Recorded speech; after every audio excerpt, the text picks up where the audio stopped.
like, how do you get people to buy into your vision? How do you get them to want to follow you, be behind the scenes, do what you're doing? Like, how do we get that to happen? All right, so whatever your vision is, you got to have, first of all, finding like-minded people. You don't want the yes mans, but you also got to be careful of the no man. A lot of people that I've worked with in the past, they'll yes you to death if you are on a higher status and already established. When you have accomplished anything, you have to find people that with the like-minded, because you shouldn't have to convince somebody of your idea. Because if you say, look, I have this idea, like, nah, I don't like that, do this, change this, they're not the ones for you. Because anybody that believes in you, and if you can't find somebody, let me tell you something, the internet. If you can't find a friend, you can't find a family member, but you need like-minded people to have a like-minded idea that can expand and not diminish or destroy what you're trying to build. Also through encouraging, and when you have one person, then it's easier because then they start seeing you starting to grow. Then there's 2 people, then there's 3 people, then there's 4 people. The like-mindedness is one of the keys to success. And stop finding people that you're never going to make it. That's not a good idea. It's impossible. Statistically, this doesn't happen. Because let me tell you something, God beats statistics. And if you guys believe in yourself, and you believe in God and have faith in the vision, if He gave you a vision, because the Bible also says a man cannot survive without a vision. You can't live without a vision. And it's just like when I was talking about the deathbed. When you're on your deathbed, if you believe you are going to die from cancer, if you believe your body is going to be eaten up by any whatever 2014 virus that they're going to have later when we're all dead and gone, you will die. But if you want to live, you speak it into existence, you believe it, you feel it, and have people with like-minded agreements. Because the same agreements when you are on your deathbed, when you have people agreeing that they want you to live and you want to live and they inspire you, it's the same thing you should carry in your business and in your endeavors to be successful. Yeah. I mean, and I do agree. I do want to touch on something that you said in there, right? And it's where, you were kind of saying, like, don't prove yourself to people. You don't have to prove yourself. So I just want to kind of talk about that line, right? When you're following your dream, something that you said that you're going to do, you can't look for everyone else's approval, right? Mm-hmm. Let's say, like, when I decided to do music, I actually left college and school. So my pops and my family, my parents they're like, oh, we expect you to do this, you have these business skills, you could do that and that. This is what I'm going to go for.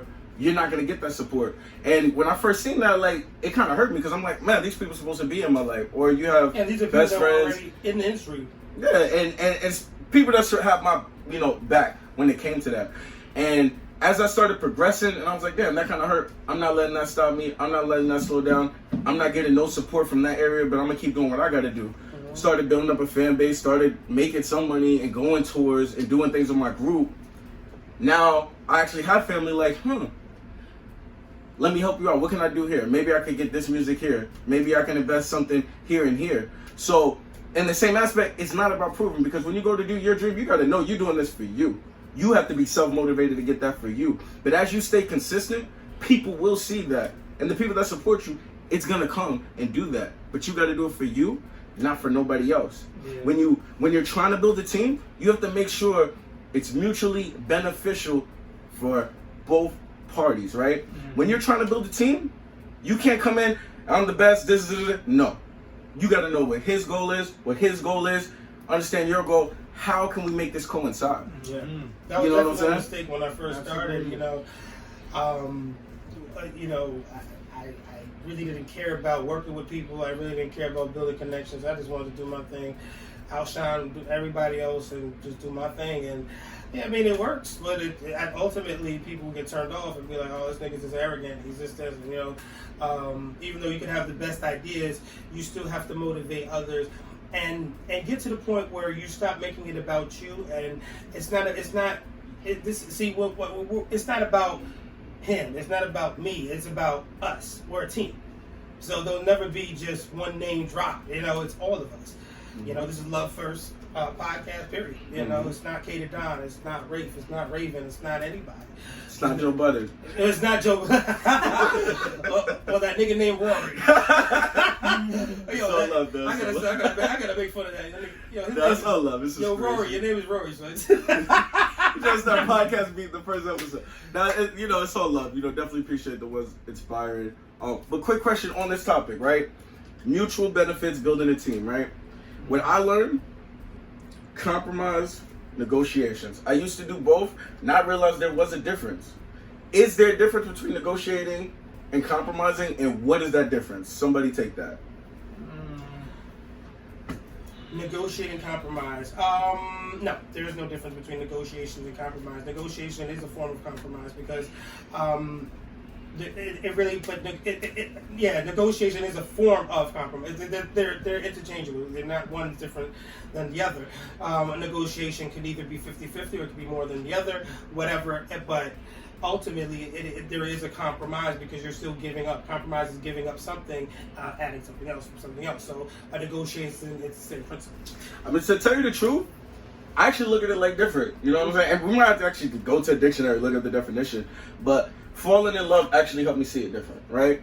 Because being a business person, going into this world, everything to me was a negotiation. No matter how much money I got in my pocket, if I got $100 in my pocket, this thing costs 10, can I get this for 5? You know what I'm saying? How can I try to get this for 5? Let me negotiate to get this so I can get that, right? Everything's negotiation. Even how I used to meet people and deal with people, it's negotiation. And negotiation to me, how can I win? We both have something mutually beneficial that we're even sitting down together, but negotiation to me, how can I win? What can I do to make sure I'm coming up ahead? I'm negotiating to put me in the best situation. I don't care about the other side. We could work together, but I'm not negotiating for you. I'm negotiating to put me in the best situation. What I learned from being in love is I started bringing that into my relationship, and I realized that didn't work. But what it was compromise, right? Compromise is like, I'm not trying to put myself in this best situation. I'm trying to make sure this works. I'm trying to make sure this happens. You know what I'm saying? So what can I give up so we can win the war and we can make this happen? And when I started applying those things towards business relationships and certain things, it made those relationships better. It made this more mutually beneficial. As people used to work with me, and I used to work with people like it was mutually beneficial, probably the mindset, I try to lean them more in their favor. Or maybe their mindset was trying to lean them more in their favor. But now actually having the mindset, let's both win. Like when we put this podcast together, they're like, hey, this is your vision, this is yours. I was like, no, God put this vision for us to work together. What do you guys see? What's the feedback? How we need to design this? Yeah, you know what I'm saying? You know what? I agree what you're saying about the negotiating and stuff, but I also think when I said it was interchangeable, because if you think about negotiate and compromise, okay, you're thinking about it, that had to do with your morality. That was your heart to get the best. But when you have the heart to love, whether you call it negotiate or compromise, when you take it to a business level. But when do you ever negotiate to make sure the other side's good, though? With a compromise, you have to. A compromise is like, we both good. I gave this up just to make sure this happens. I do. I think for me, I can say personally for me, I definitely want, if we're working for a church, and you've done this before, you wanted to get something for yourself, but you want to give back to people. Yeah. That's because that's part of your heart. That's wanting, because if I work with somebody, I want to win and I want them to win. I want it to be, it's like a marriage, it's a business. People have another ideology. That's so sweet. And honestly, I feel like when we work with the church, I hate that guy. But look, bro, when we worked with the church, though, we did that as a compromise. And to the messed up part, because that person wasn't as spiritual as we thought they were. They know who they are. But on the other side, because we came with a compromise and ready to give up, it was like they was just taking advantage and trying to get what they can. We came with straight positive intentions of compromise with someone that just wanted to negotiate to get the most they could and not for us to have anything. But that's a good question. You know what? That's something that... You got to look it up, right? Right. I mean, because they're so similar, but we can say a different perspective. What are the definitions saying? All right. So, in a negotiation, each person gets something in exchange for giving something their partner wants. In compromise, neither party or partner actually gets what they want. And there's also things about the three... Wait, question. What's the purpose of compromising if you don't get what you want? Why did you compromise? Because you're giving up one thing so someone else can be happy, and they're giving up another thing so they can be happy. To get what they really want, right? So it could be like you know how our cameraman Nigel.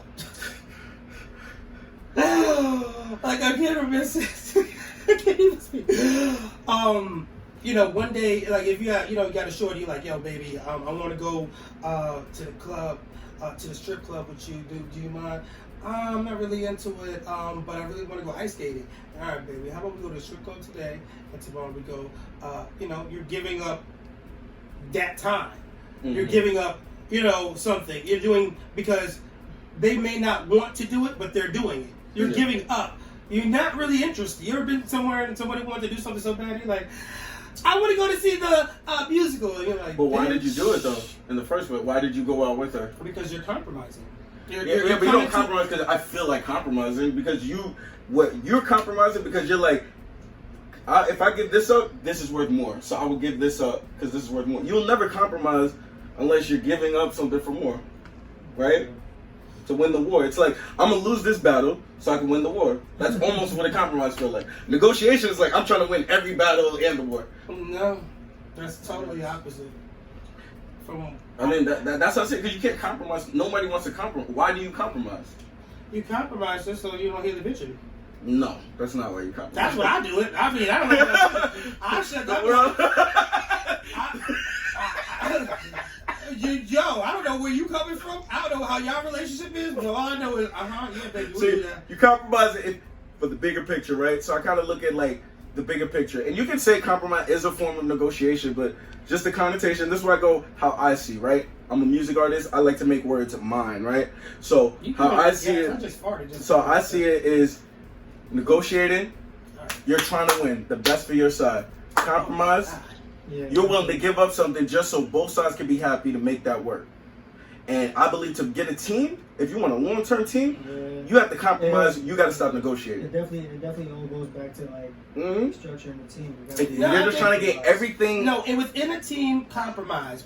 Within when you are in external factors, you negotiate. I mean, it really depends. Compromise is a form of negotiation. Anything, and it's also a form of manipulation. Manipulation is not a bad thing. Anything where you're putting your perspective out there, like great leaders, it's a manipulative. But manipulation has a bad taste to it, because everybody's like, oh, you're manipulating. That means you're a bad person. Mm-hmm. But manipulation, all it means is I'm actually giving you, I'm actually changing your perspective, whether it's good or bad. Whether you want to be Hitler or Martin Luther King, I'm manipulating you to believe that white people, you're gonna get videos. Nah. Let me tell you something. We're gonna get off that because we're building a fan base out here. All I'm saying is, if you had the power like Hitler, just to make people like, I mean, if you could get all those people to hate, imagine if you had the same power to make all those people love. I'm just saying. Mm-hmm. Yeah, it's a love.